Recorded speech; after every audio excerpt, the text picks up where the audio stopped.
ದಾಳಿ ನಡೆಸಿದ ಅರಣ್ಯಾಧಿಕಾರಿ ಸುರೇಶ್ ಮನೆ ಮೇಲೆ ಅಪಾರವಾದ ನಗದು ಬಂಗಾರವನ್ನ ಲೋಕಾಯುಕ್ತ ವಶಕ್ಕೆ ಪಡೆದಿದೆ.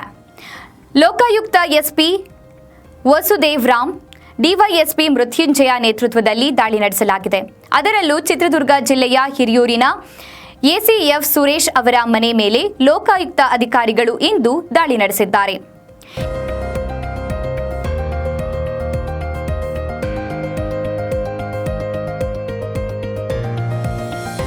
ಈ ವೇಳೆ ಸುರೇಶ್ ಮನೆಯಲ್ಲಿ ಚಿನ್ನಾಭರಣ ಹಾಗೂ ನಗದು ಸಿಕ್ಕಿದೆ.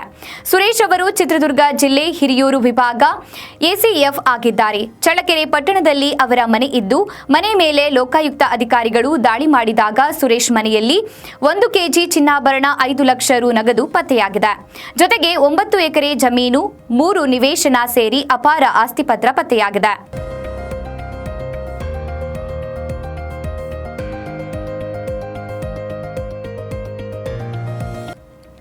ಸುರೇಶ್ ಮೇಲೆ ಆದಾಯ ಮೀರಿದ ಆಸ್ತಿ ಗಳಿಕೆ ಆರೋಪವಿತ್ತು. ಈ ಹಿನ್ನೆಲೆ ದಾಳಿ ನಡೆಸಿದ್ದು, ದಾಳಿ ವೇಳೆ ಆಸ್ತಿ ಪತ್ರಗಳ ದಾಖಲೆಗಳನ್ನು ಲೋಕಾಯುಕ್ತರು ವಶಕ್ಕೆ ಪಡೆದಿದ್ದಾರೆ.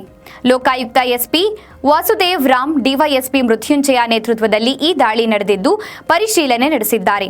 ಸುರೇಶ್ ಅವರಿಗೆ ಸೇರಿವೆ ಎನ್ನಲಾಗಿದೆ. ಚಳ್ಳಕೆರೆಯಲ್ಲಿರುವ 2 ಮನೆ ಮತ್ತು ಬೆಂಗಳೂರಿನಲ್ಲಿರುವ 1 ಮನೆ ಮೇಲೆ ದಾಳಿ ನಡೆಸಲಾಗಿದೆ. ಒಂದಷ್ಟು ದಾಖಲೆಗಳನ್ನು ವಶಕ್ಕೆ ಪಡೆದಿದ್ದಾರೆ. ಸುರೇಶ್ ಅವರು ಎಲ್ಲ ದಾಖಲೆಗಳಿಗೂ ಸರಿಯಾದ ದಾಖಲೆಯನ್ನ ನೀಡಿದರೆ ಅಧಿಕಾರಿಗಳು ಜಪ್ತಿ ಮಾಡಿದ ಅಷ್ಟು ವಸ್ತುಗಳನ್ನು ವಾಪಸ್ ಮಾಡಲಿದ್ದಾರೆ.